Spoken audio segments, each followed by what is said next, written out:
Comienza en el uso del tiempo la diputada Ana Carolina Gallard, de la provincia de Entre Ríos. Bueno, buenas noches a todos. Hoy es un día muy esperado, no solo por mí, sino por Silvia, que está allá, la doctora Kochen, nuestra investigadora estrella en el cannabis medicinal, por el doctor Morante, que es el director del programa de cannabis medicinal del Ministerio de Salud de la Nación, pero sobre todo por Valeria, de Mamá Cultiva, que la veo allá en las gradas, y muchas madres y padres de todo el país que esperan la sanción de una ley que les permita acceder a un tratamiento con el cannabis, a un cannabis seguro y de calidad.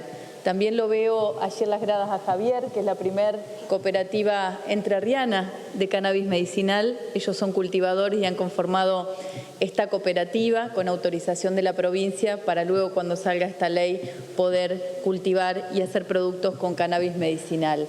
Lo veo a Marcelo Rubinstein, investigador del CONICET, que ha hecho mucho para que hoy estemos acá.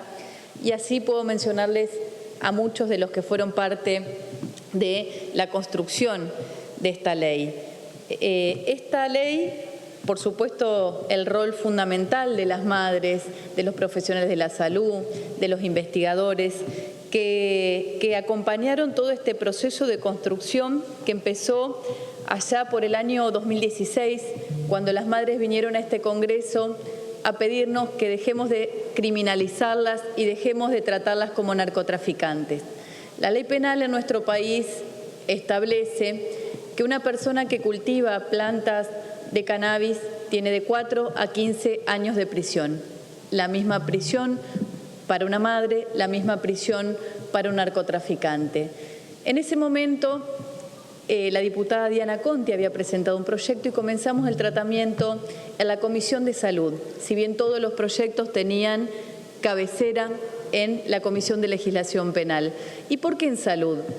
Porque entendíamos que el cannabis era una planta que tenía muchos beneficios y que había madres, padres y muchos pacientes que estaban esperando una regulación para poder acceder a estos tratamientos.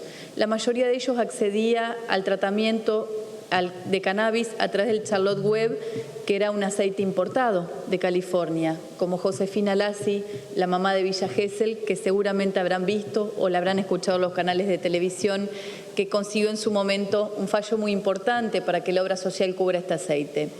Otros papás y otras mamás como Valeria se arriesgaban su libertad cultivando las plantas en su casa, arriesgando, como contaba Valeria, que si algún día entraban a robar o a violentar su casa, ella no podía hacer la denuncia, porque en ese caso iba a llamar a la policía y no iba a poder iba a terminar siendo presa ella por tener las plantas en el fondo, en el jardín de su casa. Esta era la situación cuando vinieron las madres al Congreso. Allí logramos dictaminar y logramos llegar al recinto en lo que fue la ley 27350, una ley que fue un paso importante para quitar prejuicios, para desmitificar a la marihuana y darle la legitimidad que la planta tenía, porque ya la planta maligna había dejado de serlo y era una planta que traía muchos beneficios para muchas personas. Mi abuelito Carlos, que tenía cáncer, empezó a tomar el cannabis y mi abuela no se animaba a contarle al médico, al doctor Andini en mi pueblo, que estaba tomando el cannabis, porque imagínense, cuando empezó a tratarse esto en el Congreso, había todavía mucho temor, mucho prejuicio. Y mi abuela le llamaba las gotas mágicas. Mi abuela, como muchas personas. Hoy hablamos del cannabis y es común y es usual y muchos lo toman y hay menos prejuicios, pero cuando empezó el tratamiento de esto, era muy difícil y fue difícil para las madres convencer a los diputados de la sanción de la 27350. Por eso fue una ley a medias, una ley que no fue una regulación integral, una ley que vino a garantizar acceso y no lo garantizó, porque el gobierno de ese entonces reglamentó la ley con el decreto 738 de manera restrictiva. Entonces el cannabis era solo para las personas con epilepsia refractaria, según el decreto reglamentario. Según el decreto reglamentario, el artículo 8 que establecía que iba a haber un registro de cultivadores no fue tal porque nunca se reglamentó. El artículo de los laboratorios públicos que decía que se iba a promover la producción pública de cannabis a través de los laboratorios públicos nucleados en ARLAP nunca se reglamentó. Con lo cual, esa ley, la 27350, que algunas incorporaciones interesantes pudimos hacerle en este recinto porque nosotros no éramos gobierno y no éramos mayoría, fueron, por ejemplo, permitir los cultivos por parte del INTA y el CONICET.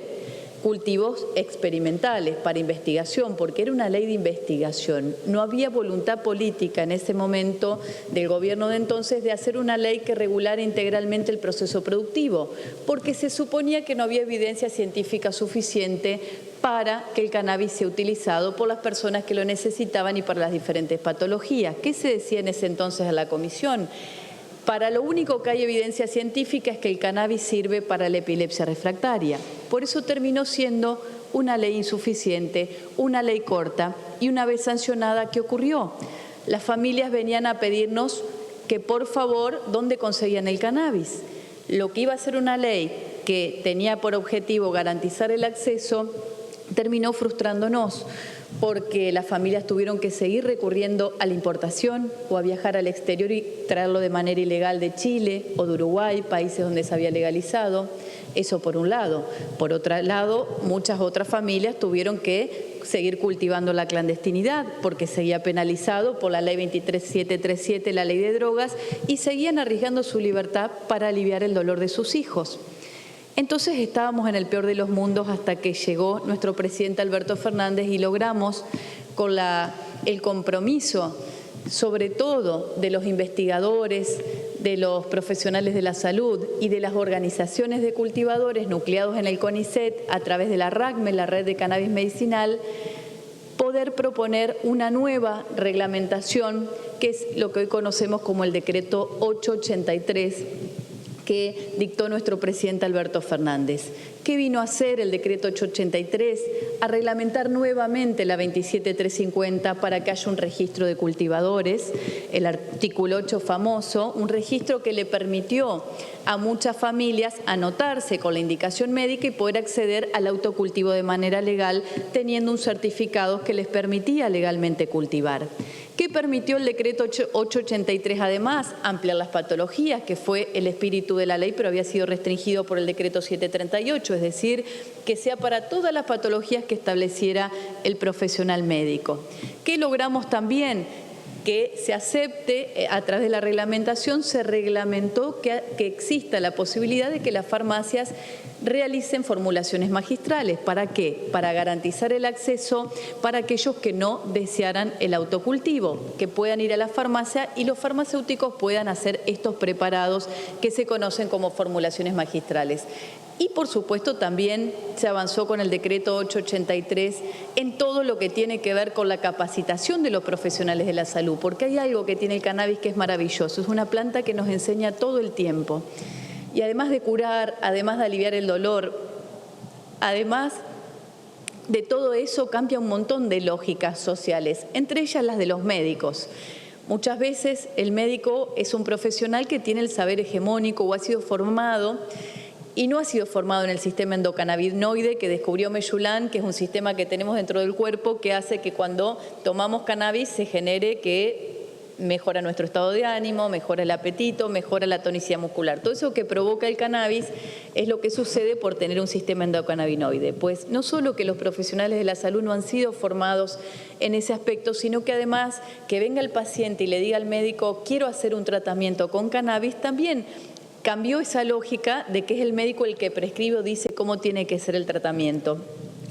¿Y por qué cuento esto? Porque estoy convencida que hoy estamos dando un gran paso, como lo dimos con la 27350. Si bien fue una ley que fue incompleta, que fue insuficiente, fue un paso para avanzar. Y creo que hoy estamos dando otro gran paso, porque las provincias que han avanzado y han pedido autorización para proyectos de cultivo experimental con INTA o CONICET, si bien tienen esa autorización, es el máximo que permite la ley vigente, la 27350. Todas las provincias que tienen autorización para cultivarlo pueden hacer solo para investigación.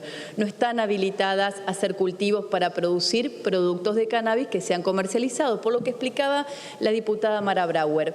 Al ser el tema de los estupefacientes un tema regulado por la ley penal, está penalizado el cultivo, la comercialización, la exportación, salvo autorización. Es esta autorización la que va a expedir la agencia que se va a crear. Este marco regulatorio viene a permitir que esta industria se desarrolle. ¿Por qué? Porque esta agencia va a expedir autorización para cultivar, para producir productos de cannabis, para comercializar y también para exportar.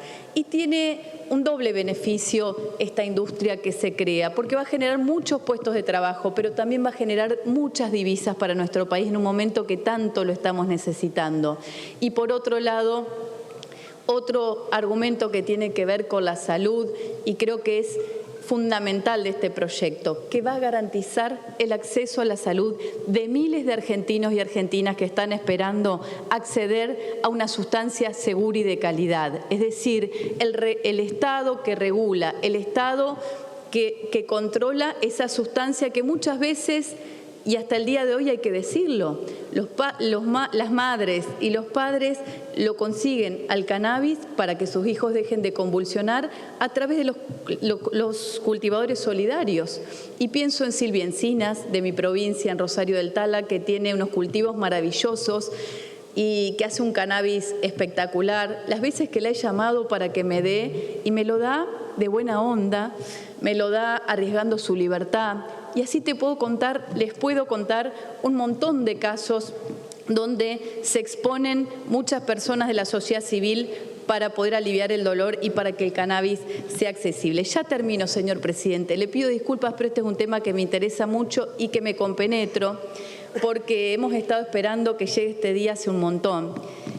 Y por último, quiero decir que esta ley va a ser fundamental. Es una ley que abre el camino productivo, el camino del desarrollo, el camino de una nueva industria, el camino de generar divisas y puestos de trabajo, y pone a la Argentina a nivel de los requerimientos de los organismos internacionales que establecen la necesidad de que los estados promuevan la creación de marcos regulatorios específicos, como es Uruguay y como es Holanda. No tengan miedo, que acá estamos hablando de uso medicinal. Eso está claro en la ley y no está en discusión.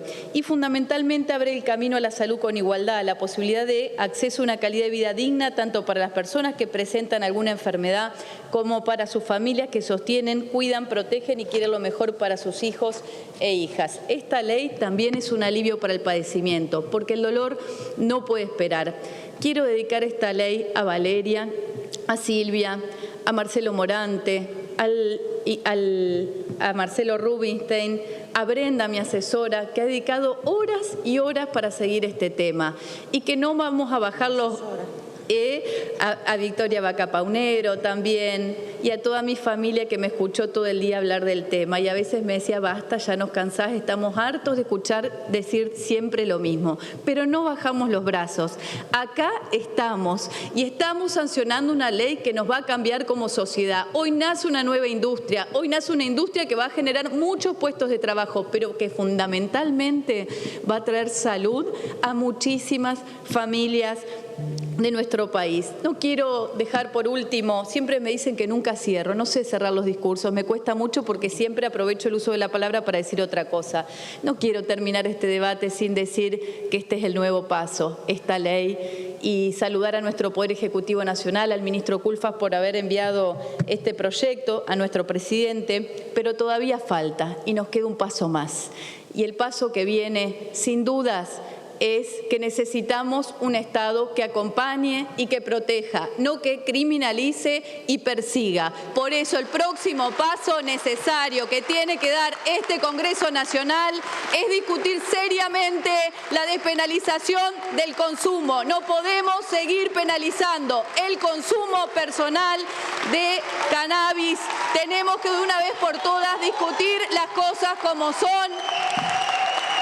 y dar ese debate. Por eso creo que esto es un paso más, este marco legal, y que lo que viene es debatir. No podemos mirar para el costado o esconder bajo la alfombra. Si del 2017 para acá muchos vieron aliviado su dolor por tener el aceite para sus tratamientos, fue gracias a ellos, a los cultivadores y a las organizaciones, y a muchos que arriesgaron su libertad. Por todos ellos considero que el próximo paso tenemos que comprometernos todos y todas a despenalización ya, porque no más presos por cultivar. Gracias. Gracias, diputada Galiar.